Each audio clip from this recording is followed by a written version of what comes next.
인터넷 등을 보면 금방 돈이 벌릴 것 같은 돈 버는 방법들이 수도 없이 등장한다. 이러한 방법으로 실제 돈을 잘 버는 사람도 많다. 그 가운데 하나가 에어비앤비로 돈을 버는 방법이다. 가만히 앉아만 있어도 월 300만원씩 돈이 통장에 꽂히니 하지 않을 수 있나요? 정말 그럴까? 연말이나 휴가철 등 성수기에 월 500에서 600만원을 버는 에어비앤비도 있다. 이런 곳은 소위 핫플레이스여야 한다. 마포 홍대 입구가 이러한 곳에 해당한다. 문제는 이미 홍대 입구와 같은 핫플레이스는 손님을 맞이할 빈집이 거의 없다. 있다고 한다면 임대료가 엄청나게 높다. 그래서 홍대 입구가 팽창하여 연남동까지 역세권에 포함된다. 고정적으로 월 300만원만 벌면 좋겠어요. 이렇게 말하는 사람들이 많다. 실제로 월 300만원 이상의 매출을 올리는 곳도 많다. 많은 전문가들은 인천공항에서 바로 올 수 있는 홍대 입구나 강남이라면 더욱 그렇다고 말하기도 한다. 월 300만이라는 고정 수익을 올리려면 매출이 월 450은 되어야 한다. 450 가운데 월세 100만원, 관리비 30만원을 제하면 300만원 이상의 수익이 발생하게 된다. 이런 수준의 매출을 올리려면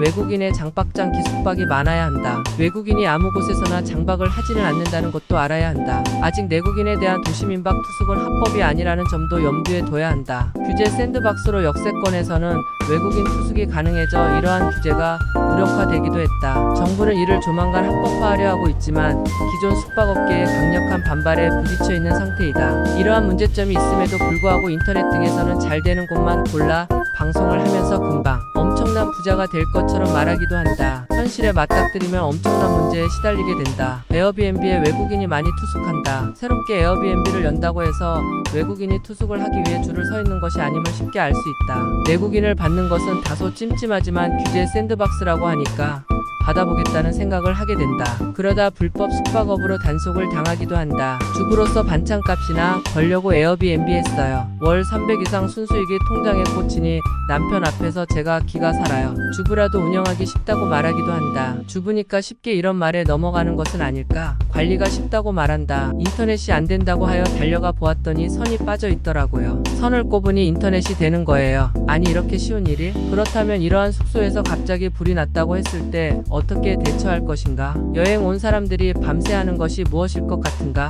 고기를 불에 구워 먹고 엄청나게 술을 먹을 수도 있다. 이런 사람들 통제를 해보았는가 묻지 않을 수 없다. 숙박업 관련법으로도 규정하고 있다. 객실에서 마약을 하면 업주가 책임을 져야 한다. 주인도 없는 집에서 마약을 한다면 어떻게 관리할 것인가? 주부가 감당하기 어려운 일이 발생할 수도 있다. 컨설팅 업체의 말에 전적으로 신뢰를 보내거나 믿으면 안 된다. 큰 문제가 발생했을 때 그들이 책임을 지는 것은 아니다. 사업자 등록 내주고 운영 매뉴얼 만들어주는 것이 전부는 아니다. 현실의 벽은 높기만 하다. 월 300 벌려다 뼈골 빠지는 일이 발생할 수도 있다.